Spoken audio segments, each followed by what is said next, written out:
Hola, buenas tardes, ¿cómo están? Mi nombre es Mercedes Ruiz, soy académica de tiempo completo de la Universidad Iberoamericana y soy la coordinadora académica de la Revista Latinoamericana de Estudios Educativos. Para la Ibero es un placer esta invitación de participar en la Feria Virtual del Libro y Cultura del Instituto Politécnico Nacional.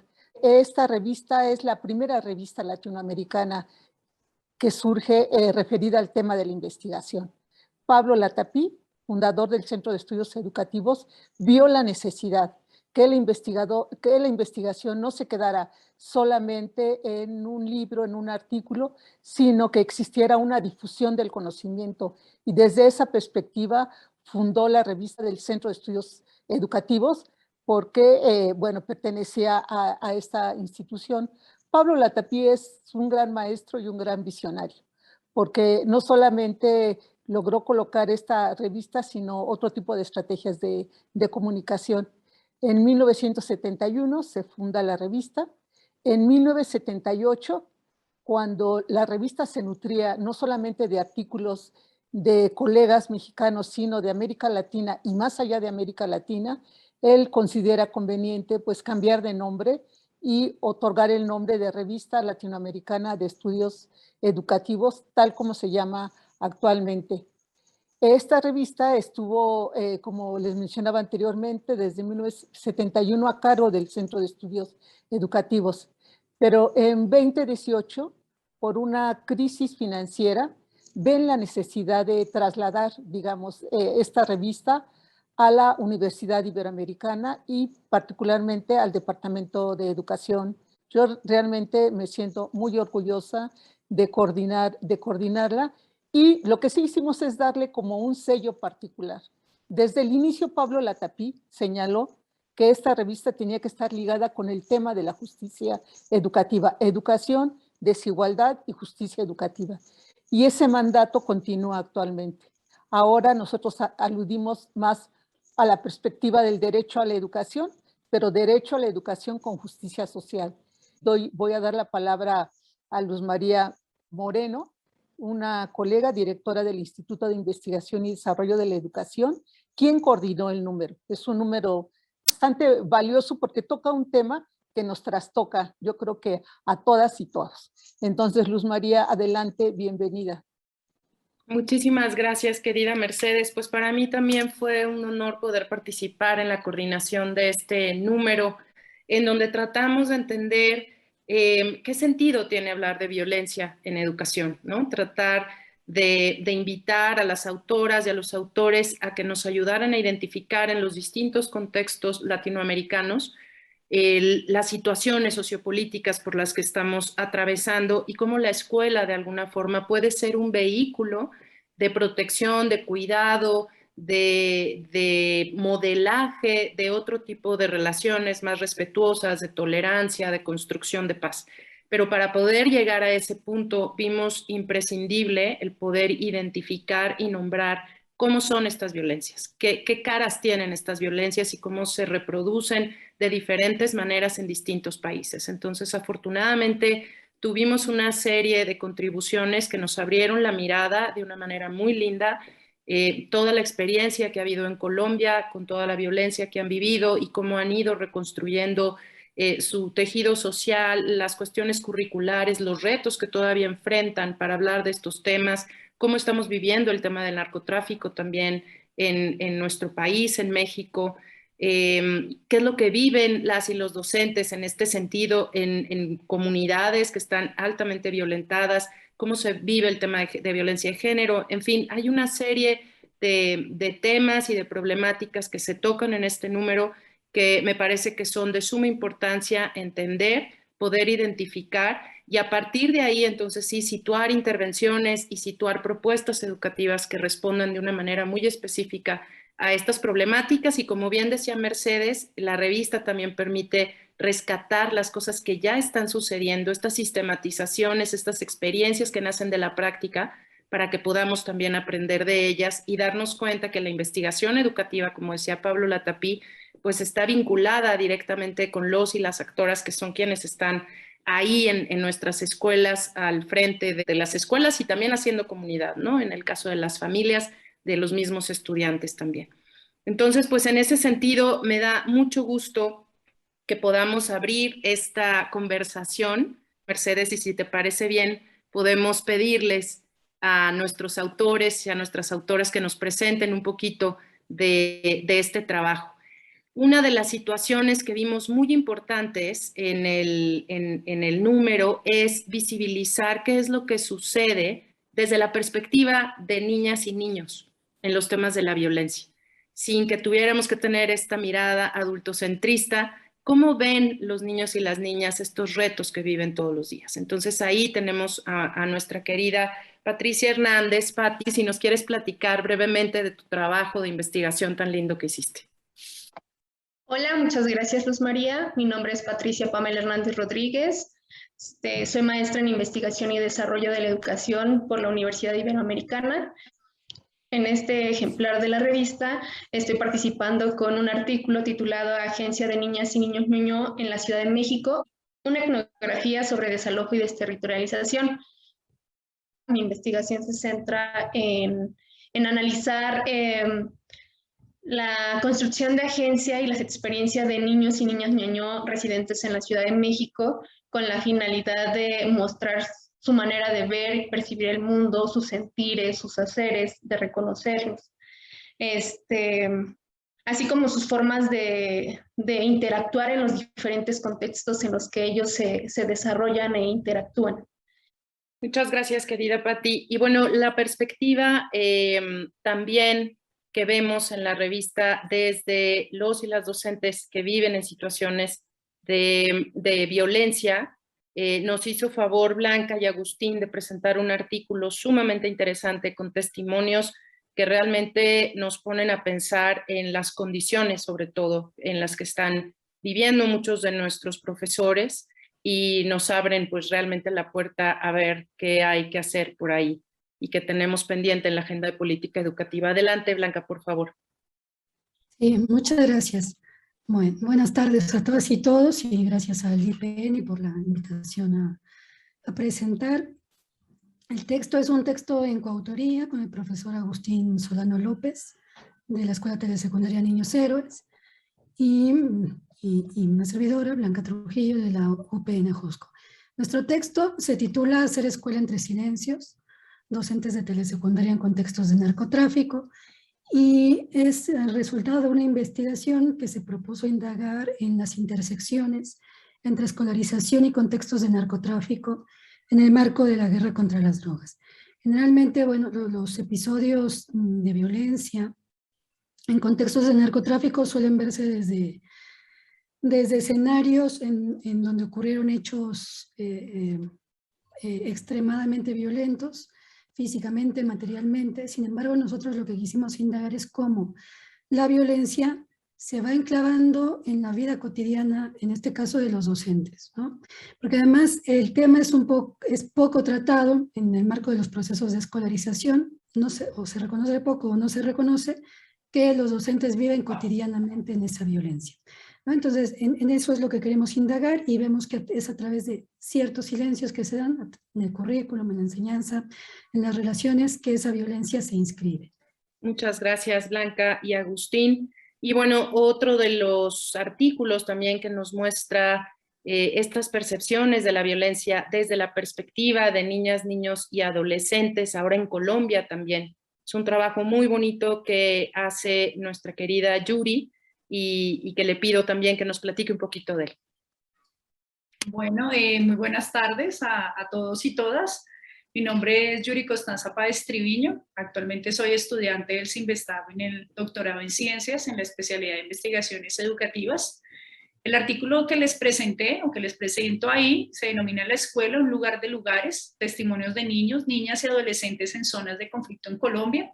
Tuvo como objetivo principal reflexionar precisamente sobre esos lugares y formas de lo escolar que reconocen los niños, niñas y adolescentes, quienes participaron en una investigación que realicé en Colombia en 2 escuelas rurales multigrados del departamento del Guaviare. El contexto de esas escuelas está atravesado por fenómenos como la pobreza, el conflicto armado, el desplazamiento, la desaparición, el desamparo del Estado. Obviamente la falta de infraestructura y personal humano que atraviesan las escuelas en todo el país. Se recopilan allí escenas etnográficas, narrativas orales, dibujos, fotografías, textos de los estudiantes que permiten un análisis y un acercamiento a los lugares de lo escolar, a la vida cotidiana de estos actores en medio del conflicto armado. Muchas gracias. Muchas gracias, Yuri. Y lo más lindo es que tienes esta sensibilidad etnográfica, ¿no? Para acercarte a las niñas, niños y adolescentes y recuperar estas narrativas. Es un trabajo sumamente recomendable y de verdad agradecemos mucho tu contribución. Y bueno, tenemos también otro artículo muy interesante y muy poco abordado en México hasta el momento, que es el tema de la violencia de género, en especial el acoso contra las comunidades LGBTIQ+, y todas las implicaciones educativas que esto tiene en América Latina. Y para eso tenemos aquí a nuestro autor Ángel, para que nos platique un poco de su artículo. Buenas tardes a todos. Muchas gracias por la invitación para compartir con tan grandes profesionales una publicación tan prestigiosa. Mi nombre es Ángel Carmelo Prince Torres.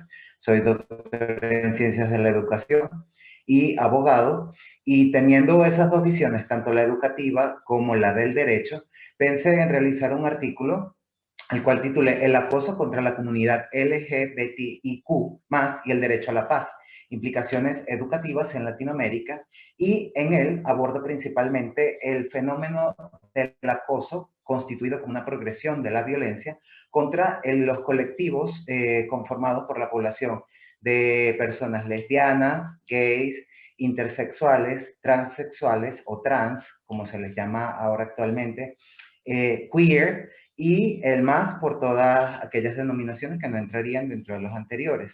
Principalmente se trató de estudiar la gran utilidad que tiene la educación para crear un ambiente de tolerancia dentro de la sociedad, y también se documentaron diferentes casos de acoso que llegaron a manifestarse a través de violencia física y violencia psíquica. Ya tuvimos la oportunidad de escuchar algunas voces de nuestros colaboradores acerca del tema de la violencia, pero lo más importante en este contexto es que hay posibilidades de alternativas educativas para sanar esa violencia o para atender esa violencia.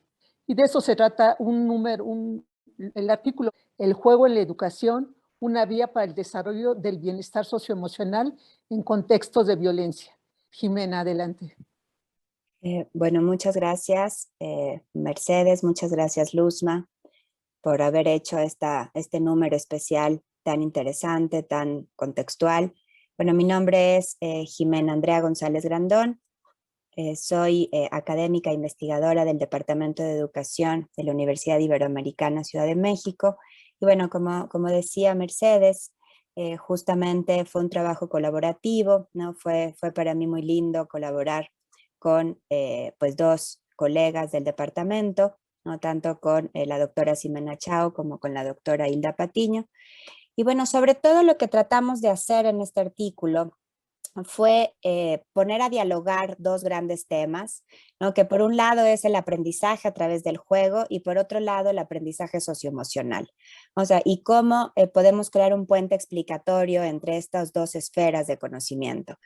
Y por otro lado también planteamos una propuesta, ¿no? Utilizando ejemplos de la psicología del desarrollo, de la psicología ecológica, planteamos cómo podríamos empezar a crear estos entornos lúdicos, ¿no? Con un concepto que es muy útil, que es el concepto de affordances, ¿no? El concepto de affordances proviene de la pareja de Eleanor Gibson y J. Gibson, ¿no? Que justamente empiezan a ver esto, ¿no? O sea, cómo hay ciertos entornos que te invitan a hacer cosas, ¿no? Y pues eso es un poquito de lo que se trata, ¿no? Una herramienta de alguna manera para enfrentar esta complejidad que implica la violencia en nuestros países latinoamericanos. Y muchas gracias. Muchísimas gracias, Jimé, querida, por darnos esta propuesta tan clara y fundamentada, ¿no? De cómo podemos pensar en una educación para la paz. Y aquí me gustaría mucho pensar en estos contextos en los que han trabajado Yuri, Patti, Flor, Agustín, Ángel Carmelo. ¿Cómo hacemos para dentro de estos contextos buscar estos espacios como más esperanzadores que puedan ayudarnos a modelar otro tipo de relaciones, ¿no? No solamente pensando en niñas y niños, sino también en jóvenes y nuestros docentes, ¿no? Que creo que están sumergidos, de pronto se quiere hacer de la escuela esta burbuja de protección, que de alguna forma pues es una burbuja que es muy porosa y sigue trayendo todas estas relaciones que viven nuestros estudiantes en sus casas, en sus barrios, lo traen, que aquí tenemos que hacer algo con todo eso, pero también salimos nosotros a la realidad social y nos encontramos con esta violencia día a día, ¿no? Entonces, ¿qué nos toca desde la educación para construir esta paz? Me gustaría escucharles sus reflexiones. Hilda, Patti, ¿qué les parece si empezamos por Agustín y luego por Ángel? Hola, buenas tardes. Soy el profesor Agustín Solano López, de aquí del estado de Guerrero.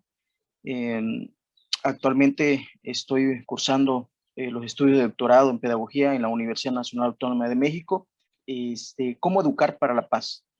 La sociedad se desenvuelve en situaciones complejas y más cuando existen símbolos de una reproducción de violencia y de esta violencia que se expresa en todos sus ámbitos, sea simbólica, económica, militar, política, pedagógica. Esto se manifiesta a través de diferentes medios y que va taladrando tanto los oídos en la memoria colectiva e individual. Provoca una estirpe de pedagogía apegada a la ley del castigo, de la represión, y esto genera observar en el silencio un aspecto higiénico para sobrellevar una vida sin sorpresas de malas experiencias. Y tal pareciera que para educar para la paz implica que los docentes adapten ecosistemas donde no existen problemas. Educar para la paz implica una lucha para no solo llegar a este escenario, es preciso llegar a la justicia, es preciso llegar a la democracia, es preciso llegar a los derechos humanos. Educar para la paz es superar el límite predestinado por la violencia y ante ello es importante generar, movilizar y construir una plataforma de salida hacia un acto de creatividad, hacia la resiliencia y más allá del escenario conocido por la violencia. Estas situaciones ajenas provocan que educar para la paz y a pesar de los conflictos raros y grises y que por grises y raros se sigue trabajando, aunque en condiciones mínimas, pero es posible educar, dado que ya sea lunes, miércoles, viernes y otra vez lunes, existe un espacio, un lugar que funciona como denominador común. Es aquel espacio visto de diferentes ángulos como lo comunal de una población y que se llama o se denomina escuela. Por lo tanto, es necesario educar desde el sujeto, desde su cosmovisión. Y esto significa pues, crear, imaginar para ser más humanos. Educar para la paz es crear, es innovar, es transformar, evitando arraigar ideas en la mente. Es todo. Muchas gracias.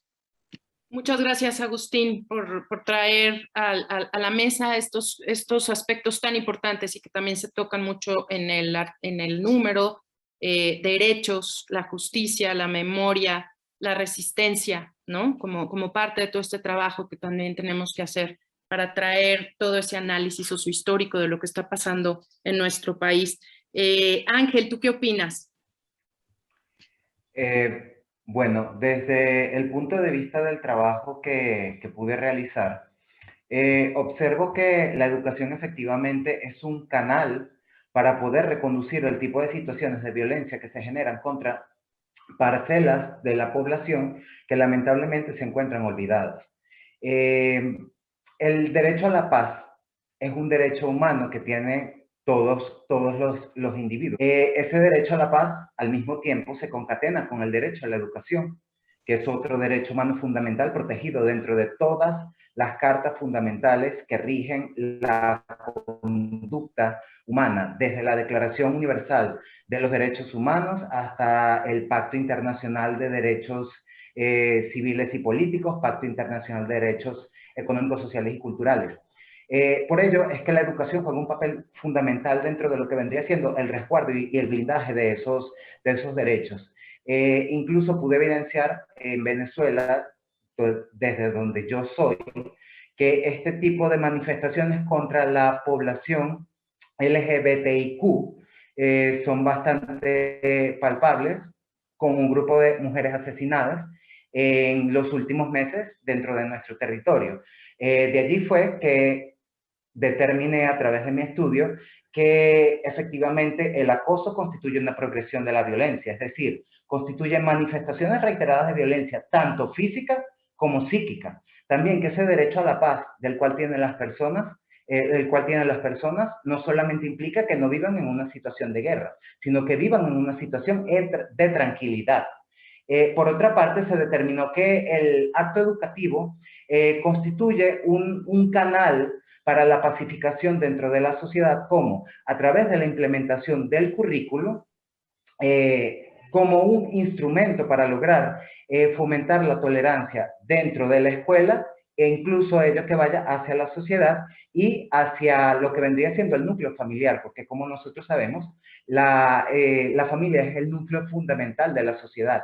Entonces es muy importante que dentro del currículo, a través de lo que vendría siendo la enseñanza de contenidos transversales, se propugne el respeto hacia todas las personas semejantes, hacia todos los semejantes, independientemente de nuestra forma de pensar o de nuestra forma de actuar. Porque como bien sabemos, cada cabeza es un mundo y cada uno de nosotros tiene una propia personalidad que debe manifestarse porque es un derecho que también tenemos. Y del mismo modo, es importante que la gobernanza tenga en cuenta todos estos aspectos acerca de la incorporación de contenidos transversales sobre la tolerancia dentro del currículum. ¿Por qué razón? Porque el currículum también es una herramienta por medio de la cual se logran los fines del Estado. Y el fin del Estado principal que se tiene dentro de lo que vendría siendo su desarrollo es lograr el bien común, que es el bien de todas las personas que estén allí, independientemente de sus diferencias. Muchas gracias. Gracias, Ángel. Y bueno, ahí tenemos, ¿no?, una serie de análisis justo en esto que dices, ¿no?, de cómo se enuncian los derechos y cómo en muchos de nuestros países no están garantizados por los estados, o si están garantizados, están de una manera segregada en ciertas clases sociales, ¿no? Entonces ahí hay análisis también muy importantes que tenemos que hacer. Patti, adelante, quisiéramos escuchar tu opinión. Bueno, respondiendo a la pregunta cómo educar para la paz, yo creo que es importante primero reeducarnos nosotros mismos, aprender a desaprender lo que conocemos para poder aprender nuevas cosas, atrevernos a sentipensar la educación con la finalidad de tener apertura a las nuevas formas de educar, aprender y hacer. Y en este sentido me parece que es importante reconocer que las niñas y los niños son sujetos activos en nuestra sociedad, que son sujetos políticos con la capacidad de adquirir y compartir conocimientos en los diversos espacios en los que se desarrollan e interactúan.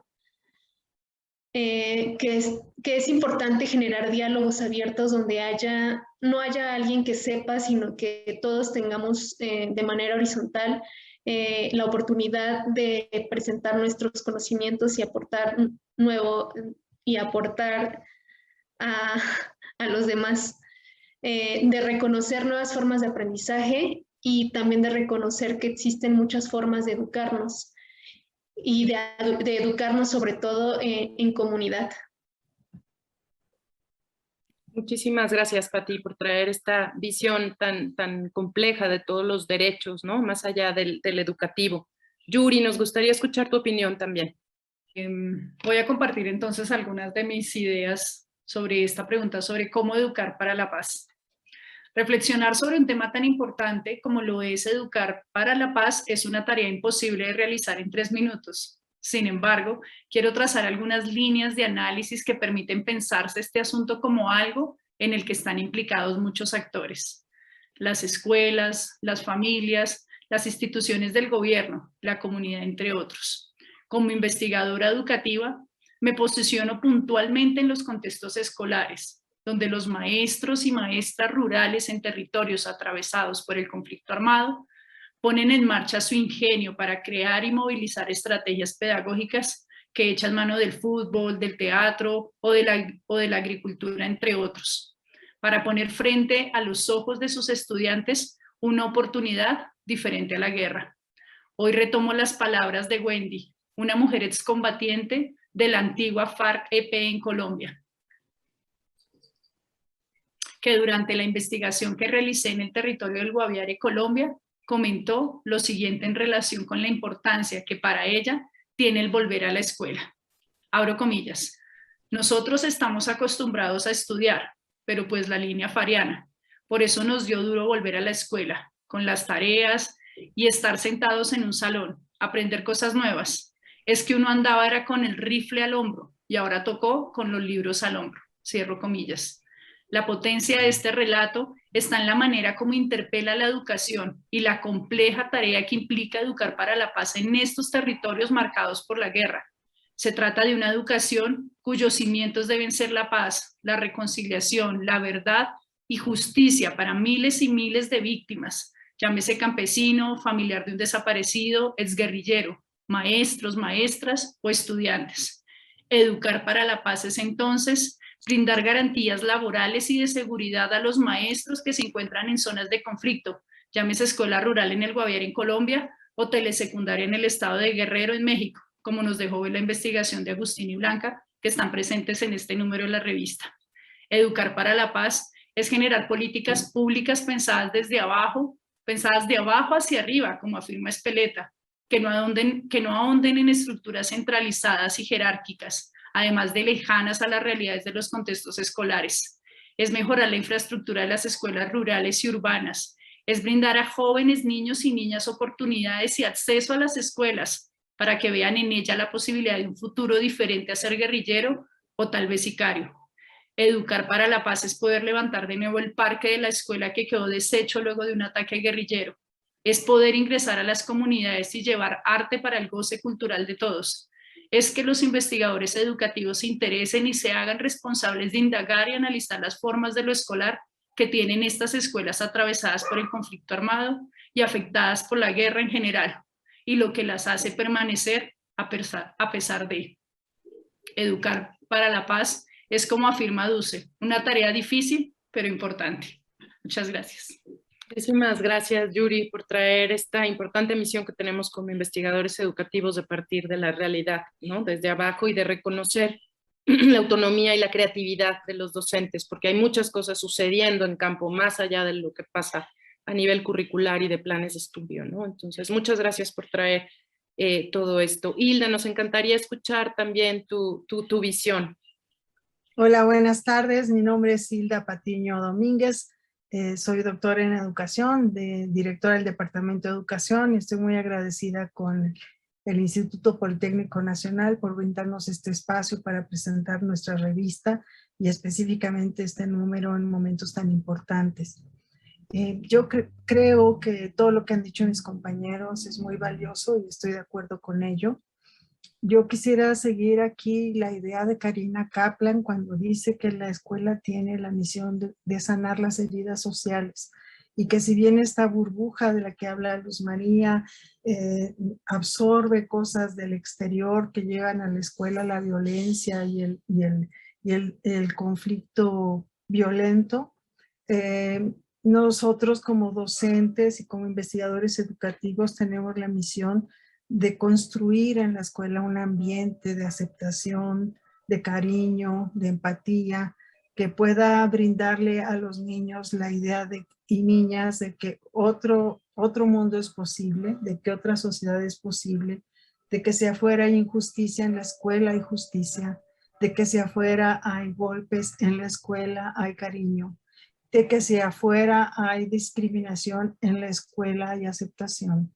Entonces, es muy importante crear ese ambiente porque es, como decía muy bien mi compañera Jimena González, es este ambiente el que crea las affordances.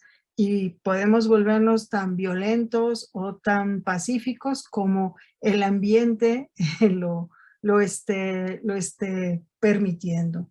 Y hay que hacer la construcción, digamos, consciente y la planeación específica para crear esta comunidad de aprendizaje donde la empatía sea una de las actitudes y valores que más pervadan en todo el ambiente escolar, y que podamos así desde la escuela ir irradiando un mensaje de paz, un mensaje de que otro mundo es posible más allá de la violencia.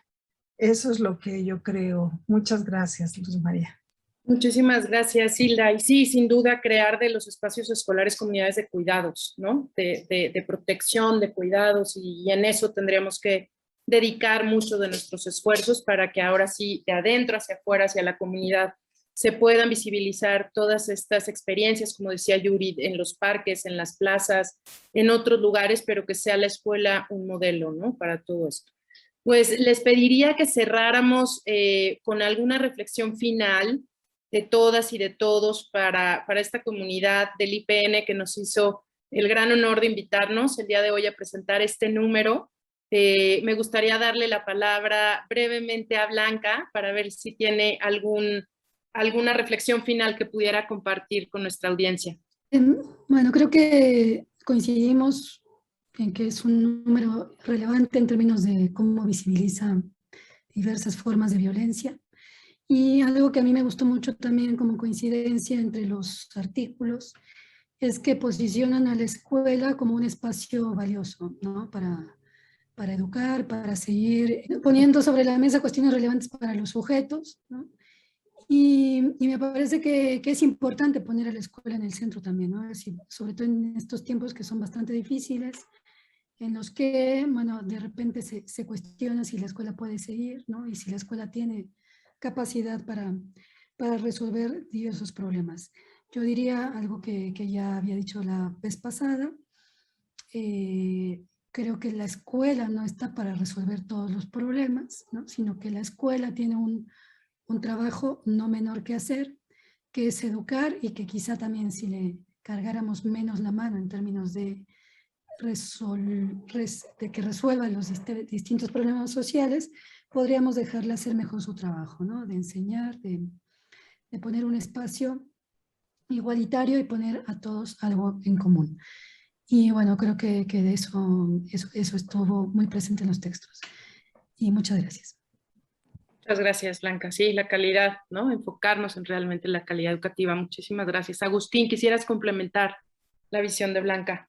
Claro, bueno, es un placer estar con todos ustedes y sí me emociona este ambiente en el cual escucho un mosaico de ideas en la cual se pueden vislumbrar y visualizar diferentes pensamientos en lo que es la educación, en lo que es la violencia, en lo que es la paz. Y por lo tanto, considero muy importante las labores que existen y que se realizan en una escuela a través de los profesores, a través de los alumnos, pero también un actor importante que son los padres de familia y algunos ciudadanos que son externos a esa comunidad, pero que de alguna manera participan en esas acciones que es hacia el camino a educar, ¿sí? Y coincido con la doctora Trujillo en el sentido de que la escuela debe en un punto específico liberarse de toda esa carga que se le da y que en algún momento se posiciona para poder tratar de solventar ciertas alternativas para evitar esa violencia o esas acciones que están, que son condiciones mínimas en las cuales ella puede florecer como si fuera en un jardín. ¿Sí? Es todo. Muchas gracias, maestro, por resaltar la importancia de la corresponsabilidad de otros actores, ¿no? Más allá de la escuela. Hilda, Jimé, nos gustaría escuchar algún comentario final de parte de ustedes. Nuevamente muchas gracias. Y bueno, solo plantear que creo que algo que es un punto de coincidencia también entre todos los artículos que se compendian en este número especial es una base ética, ¿no? O sea, es cómo empezamos a generar también como un ethos de un bienestar más comunitario, ¿no? Cómo empezamos a jugar, ¿no? Quizás, si es necesario, cómo fomentamos estos entornos de aprendizaje donde generemos ciudadanos más éticos, ¿no? Donde justamente nosotros mismos, me gustó mucho esto que decían del sentipensamiento, ¿no? O sea, cómo podríamos también fomentar este sentipensar hacia esta noción más ética, más encarnada, ¿no? Más primeriza, ¿no? Estas regulaciones socioemocionales que nos pudieran ayudar a, pues, a ser mejores seres humanos, ¿no? Y mejores comunidades. Y bueno, muchas gracias. Adelante, querida Hilda. Pues sí, como dice Jimena, fomentar, y como tú dijiste también, pues la ética del cuidado, ¿verdad? Y la importancia que tienen los primeros años de la vida de las personas, fomentar las buenas prácticas de crianza, formar a los padres y madres de familia en buenas prácticas de crianza, donde haya suficiente apego, suficiente cariño, suficiente entorno de calidez, para que pueda florecer el ser humano. Necesita estos, digamos, estos primeros años de la vida, una práctica de crianza muy cariñosa, muy cercana, que atienda las necesidades.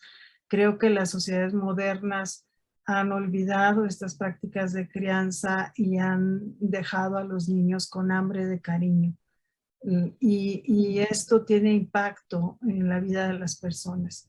Hay una autora que se llama Darcy Narváez que ha trabajado muchísimo este tema desde la neurociencia, y que deja en claro en sus investigaciones la importancia que tiene regresar a estas bases, como decía Jimena, del cuidado, de la atención a la primera infancia, que es un tema que ha estado bastante olvidado. Entonces, creo que eso también tendría que tomarse en cuenta en la educación para la paz. Muchas gracias, Hilda. Culturas más amorosas también, más apegadas. Muchas gracias por esta reflexión. Ángel, adelante, por favor. Bueno, yo considero que todas las personas que estamos dadas a la educación debemos tener claro que para educar precisamente en y para la paz debemos ser extremadamente empáticos. Es decir, debemos tener en cuenta que no debemos procurar a otros tratos que no deseamos que tengan hacia nosotros mismos. Es decir, tratemos a los demás como deseamos que nos trataran a nosotros. Es también muy relevante lo que dijo el maestro Agustín, me gustó bastante, que los actores educativos tengan en cuenta que cuando no intervienen en situaciones de violencia, es decir, para reconducirlas, pueden transformarse incluso en cómplices de situaciones irregulares que van a replicarse posteriormente y que pueden viciar a nuestra sociedad. Entonces es muy importante que todos los docentes, que todos los administrativos de los distintos centros educativos tengan esto en cuenta. La acción que todos nosotros podamos realizar va a incidir en niños, en adolescentes, en adultos, y eso posteriormente va a tener también una incidencia social. Entonces, mi principal reflexión sería que tratemos de educar en la comprensión y en el amor para poder tener una sociedad más justa, más equilibrada y que sea más ética y más balanceada en cuanto al ejercicio de las prerrogativas que tenemos todos como seres humanos. Muchas gracias. Muchísimas gracias, Ángel. Y Patti, quisiéramos escuchar también tu opinión. Sí, bueno, yo también coincido con Agustín. Siento que no debe de considerarse como único espacio educativo la escuela, sino que debemos abrir nuestra mirada a otros escenarios también, ¿no? En donde nos educamos también en compañía, en donde nos acompañamos, en donde aprendemos cosas nuevas. Entonces, yo creo que eso también es muy importante el día de hoy. Si pensamos en una educación de la paz, no solamente ver como el sistema educativo como ese lugar que nos genera educación, que nos enseña, sino abrirnos más y estar conscientes de que todos contribuimos a una educación y podemos hacerla en comunidad y en conjunto. Muchas gracias, Pati, por compartirnos esta perspectiva. Yuri, adelante, por favor. Bueno, yo creo que la invitación que nos hizo la Ibero con ese número permitió precisamente esa necesidad de juntarnos nosotros para visibilizar un poco esas violencias que vienen afectando los contextos escolares, ¿no? Fue una invitación que respondimos y en la que nosotros evidenciamos cómo ha sido posible mantener la escuela en estos espacios de diferentes maneras, como las voces de niños, niñas, adolescentes y maestros empiezan a emerger allí y decir, esto sí está pasando y esto es lo que nosotros hacemos. Entonces creo que hay un serio compromiso con pensarnos qué podemos hacer desde el currículo, desde la didáctica, desde la investigación educativa, para que estos contextos se visibilicen y obviamente pues puedan llegarse a transformar y sobre todo ver qué están haciendo las comunidades, ¿no? Que hay mucho, parece que hay un potencial muy grande en lo que hacen las comunidades en estos contextos. Muchísimas gracias a la Ibero por la invitación. Gracias a ti también, querida Yuri, por haber contribuido con una investigación tan linda. Pues sí, yo me quedo con la importancia que tiene la construcción de paz en todo este proceso, sobre todo que estamos viviendo de tantas violencias en América Latina, que sabemos perfectamente que estamos atravesados por el narcotráfico, que estamos atravesados por los feminicidios, por el racismo, por el clasismo, ahorita por tantas cuestiones también de desigualdad frente a la pandemia del COVID que estamos viviendo. Hay una cuestión de clase, ¿no? Claramente, de quién muere, quién no muere, etcétera. Entonces creo que construir y visibilizar esta postura ético-política, ¿no? Desde la educación, creo que es sumamente importante, y sus artículos y estas discusiones nos han permitido ver que hay muchas formas, hay muchas alternativas que se están construyendo ya y que podemos tomar en cuenta los contextos específicos, las situaciones específicas, las subjetividades también, ¿no? De cada uno de estos rincones, comunidades, personas, en fin, que pueden pues retomar todos estos esfuerzos autonómicos también y lograr apoyarlos desde ahí, ¿no? Ir construyendo distintas educaciones, distintas aproximaciones a estas violencias y poderlas reconocer, no como un currículum único o como una respuesta única, sino como diferentes formas en que podemos acuerparnos, podemos ir construyendo una vida mejor, otro mundo posible, como bien decía Hilda, de maneras diversas, ¿no? Pues agradecidísima, Mercedes, por haberme dado la oportunidad de coordinar este número y te cedo la palabra para que cierres este lindo evento. Gracias. Bueno, realmente yo estoy muy conmovida por todas las presentaciones, las reflexiones que hicieron respecto a la violencia y también sobre las alternativas. Desde la investigación educativa, que es a lo que yo más me dedico, lo que hemos encontrado es que yo manejé durante muchos años porque trabajaba más movimientos sociales y la educación fuera de la escuela, que se aprendía más y mejor fuera de la escuela. Pero ahora estoy convencida, y bueno, ya desde hace muchos años estoy convencida que la institución escolar es importante, que es un espacio de encuentro, que es un espacio de acogida, es un espacio donde se pueden generar prácticas sociales de amor y esperanza.